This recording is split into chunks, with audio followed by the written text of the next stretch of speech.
আসসালামু আলাইকুম দর্শক শ্রোতা। সাগরে লঘুচাপ বৃহস্পতিবার পর্যন্ত যেমন থাকবে আবহাওয়া, দেখুন বিস্তারিত।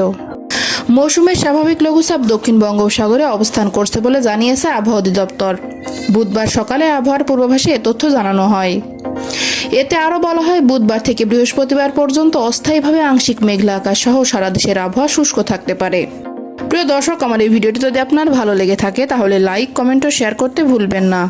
আর সবার আগে এমন সব গুরুত্বপূর্ণ তথ্য পেতে চাইলে আমার চ্যানেলটি অবশ্যই সাবস্ক্রাইব করে বেল আইকনটি বাজিয়ে রাখুন। ধন্যবাদ। এছাড়া এ সময়ে সারা দেশের দিনের তাপমাত্রা প্রায় অপরিবর্তিত থাকতে পারে ও রাতের তাপমাত্রা সামান্য বৃদ্ধি পেতে পারে, তবে বর্ধিত 5 দিনের তাপমাত্রা বৃদ্ধি পেতে পারে। এদিকে মার্চ মাসের দীর্ঘমেয়াদী পূর্বাভাসে বলা হয়েছে, চলতি মাসে দেশে স্বাভাবিক অপেক্ষা কম বৃষ্টিপাতের সম্ভাবনা রয়েছে। বঙ্গোপসাগরে ঘূর্ণিঝড় অথবা নিম্নচাপ সৃষ্টি হওয়ার সম্ভাবনা নেই।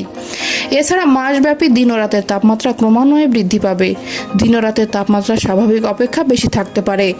মাসের শেষের দিকে দেশের পশ্চিম ও দক্ষিণ পশ্চিমাঞ্চলের উপর দিয়ে 1 থেকে 2টি মৃদু অথবা মাঝারি ধরনের তাপপ্রবাহ বয়ে যেতে পারে। পূর্বাভাসে আরও বলা হয়, চলতি মাসে দেশে 2 থেকে 3 দিন বজ্র ও শিলাবৃষ্টি সহ হালকা থেকে মাঝারি ধরনের এবং 1 দিন তীব্র কালবৈশাখী ঝড় হওয়ার সম্ভাবনা রয়েছে।